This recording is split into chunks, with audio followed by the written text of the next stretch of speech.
Everpresence. Everpresence is a hugely important element of the narcissistic relationship. We must create it in order to ensure that you are prevented from moving on and to maximize our prospects of executing a successful post-escape or post-discard Hoover. Everpresence is the act of making us seem like we are still with you, even though we are not physically proximate to you. It is a necessary device so that we remain in your thoughts, we loom large in your memories, and we permeate each day as you try to survive without us. Everpresence is highly effective because it is woven into the fabric of our engagement so that it infects all of your senses. We want you to feel us when you hear some music. We want you to think of us when there is a certain fragrance in the air. We want you to recall us when you see a particular item or watch a film. We want you to remember us when your fingers wrap around a particular object. And we want you to sense us being with you when you taste a drink or a meal. We do not just want our memory to spring from one item alone, but from repeated reminders of what we had together. Largely, Everpresence is created so you remember the good, so you hark back to the golden period and experience that sense of yearning which causes you to break no contact. There are times when Everpresence can be a reminder of the bad times as well, although this is rarer and might only be done and activated for the purpose of malign Hoovers. What is going through our mind, though, when Everpresence is created? Is it a conscious act? Do we plan it? Do we consider how best to achieve Everpresence? Or is it just sheer coincidence that it happens, a result of the powerful emotions that we evoke in you that just happen to be imprinted with relatively run-of-the-mill and mundane occurrences? Are you culpable for the creation of Everpresence by falling so deeply and intensely in love with us that you place such emotional stock in certain songs, events, and places? Is it all planned and orchestrated, a dark, grand design that is wheeled out as part of our ongoing and calculated manipulation of you? The lesser narcissist, as you might expect, creates the least powerful Everpresence. This is as a consequence of two factors. The first is that he does not act through calculation, but rather through instinct. He will know that picking a nickname for you, choosing our song, and sending you a few gifts is part of how the romancing should proceed, but he gives little thought as to how this will impact on you. Secondly, the weaving of Everpresence occurs through the seduction phase as a consequence of the creation of all of these marvelous memories. The lesser does not so much go in for love bombing, but rather keeps the beast under lock and key during the golden period, which might actually be better named as the bronze period for the lesser narcissist. Since there is less in the way of love bombing, it follows that there is less sowing of the Everpresence. The lesser does, however, gain a distinct advantage over the other two schools as a consequence of this approach.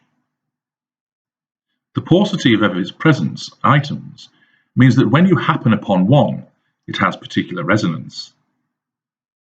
The lesser narcissist may not have been overly romantic during the seduction, but the fact that he baked some chocolate muffins for you and they became his signature dish means that the memory is especially strong with such an item.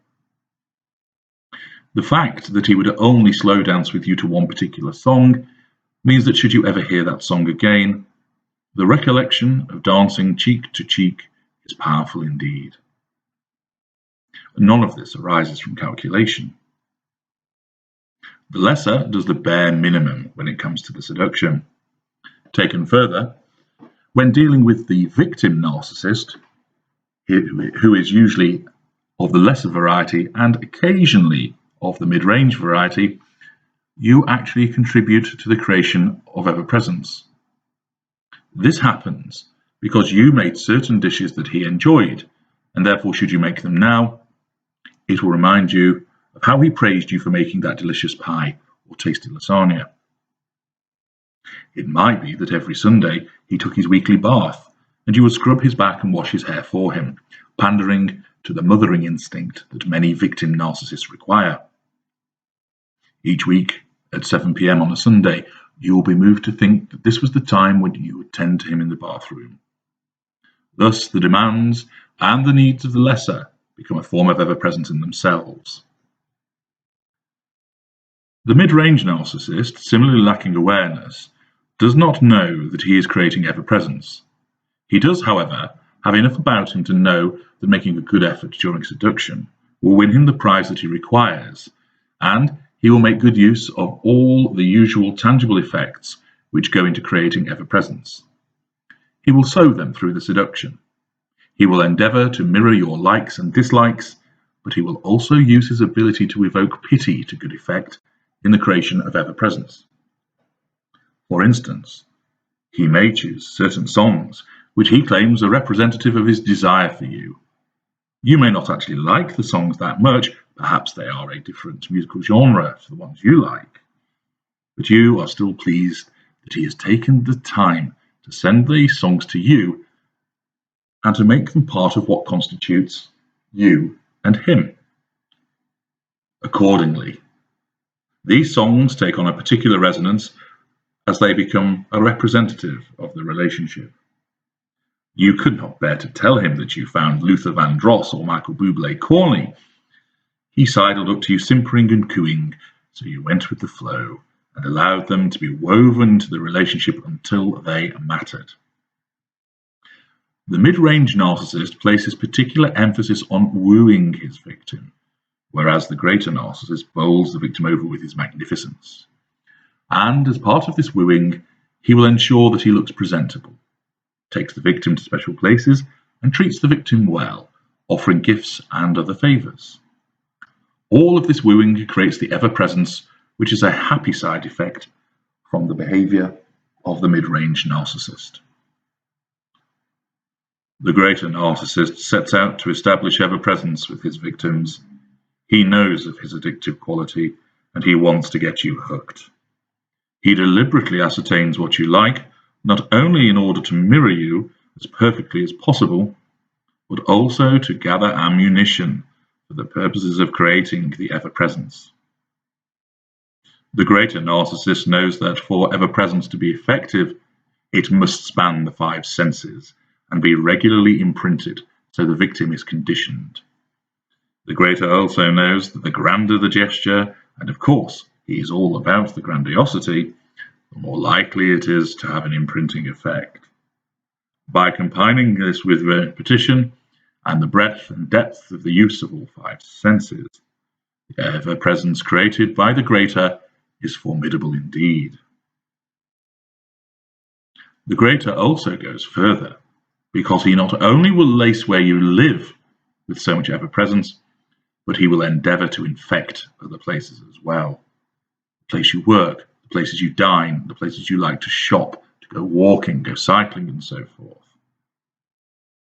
During the seduction, each time the greater does something new with his victim, he will be looking to imprint his presence on the event.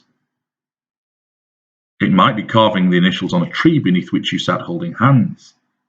It might be naming the view after you both when you halted on a mountain bike ride.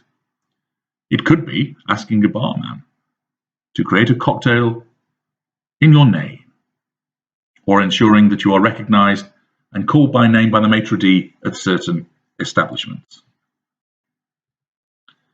The greater knows exactly what he is doing when he creates Everpresence.